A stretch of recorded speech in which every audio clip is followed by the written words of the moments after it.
Today, we will be learning on a topic that is quite interesting. This is a very complex topic. Not because freedom and liberty isn't what you've been taught what it is, but because, like any concept through time, history has a way of making its own meanings and reinventing that meanings in the future. Now, a big political philosopher who spoke about liberty was Dr. Martin Luther King.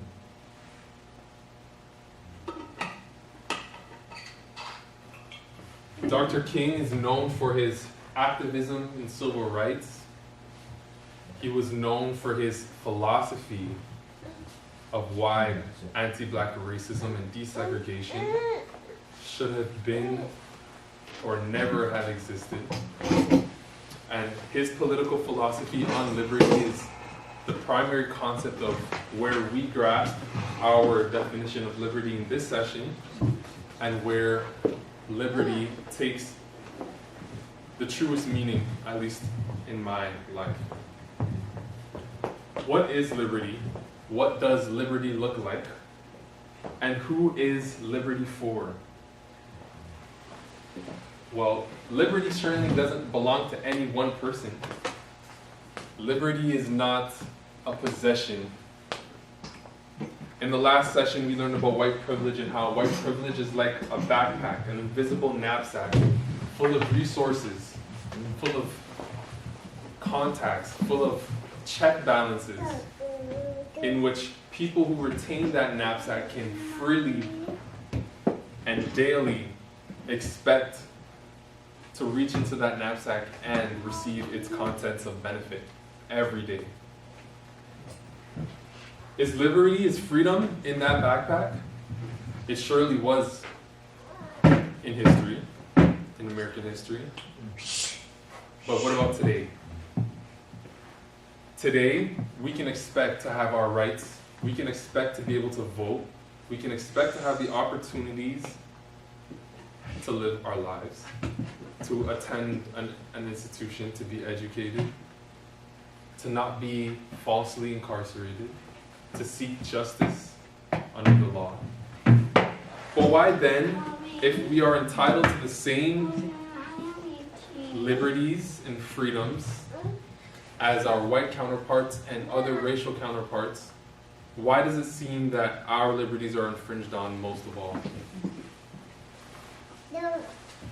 That's why liberty was a truly complex topic and key issue that Dr. King philosophized about.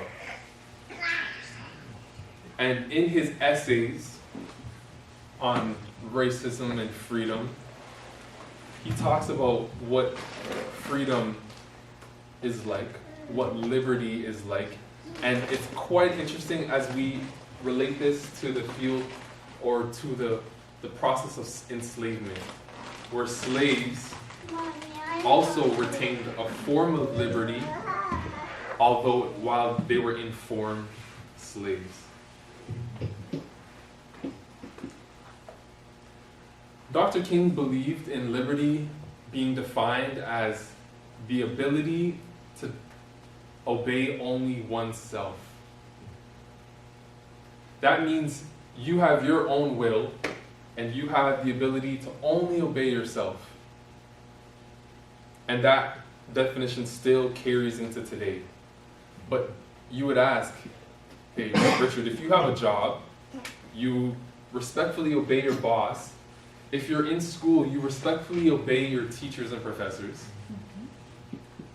If you're religious, you respect the laws of your faith. So isn't that obedience then infringing on your liberty? Is that a respect, or is obeying another person meaning you're a slave?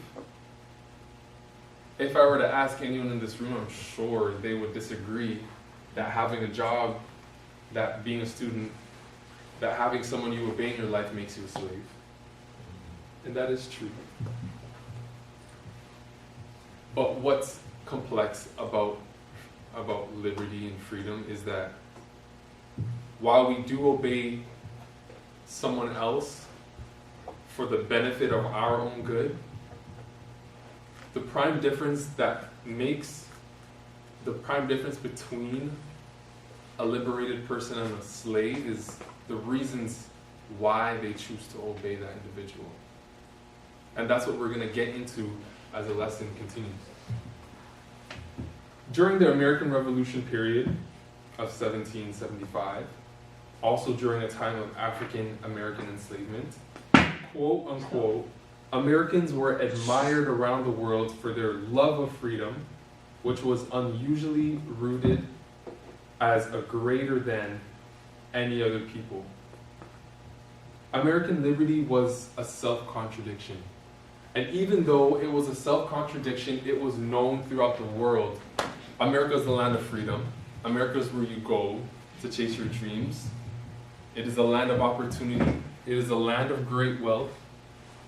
No matter your class, your race, your caste, maybe if you land yourself and you find yourself in America, you would find yourself to be free and have the opportunities to wealth, the pathways to success.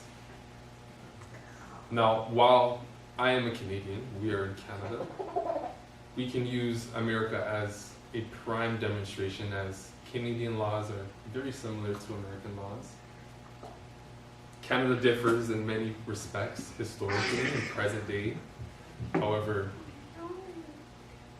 the demonstrations are still profound. American liberty was a self-contradiction and a form of rank and privilege. American freedom wasn't the liberty we know today, which is equal rights, equal opportunity. American freedom in the Revolutionary period was a form of wealth status, right? If you had freedom, you were wealthy, you were white.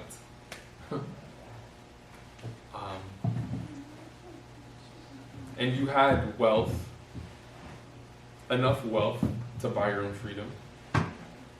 Either that or racially, you weren't black. Because if you were black in a revolutionary period, you were not a free man. Or you were a pre-owned, you were a slave. You were owned to some white master. Americans had a inflated love of liberty and seemingly superior morality because their sense of liberty had as much pride as virtue in it. Liberty, why we talk about this and advocate for liberty for all people, is because it is virtuous in sense. Virtuous to the sense of no one is owned by another person. And each individual has the liberty to do as they please. Rachel has the liberties to come to this location on a Friday evening, so as she pleases. I have the liberty to operate a motor vehicle, given my licensing.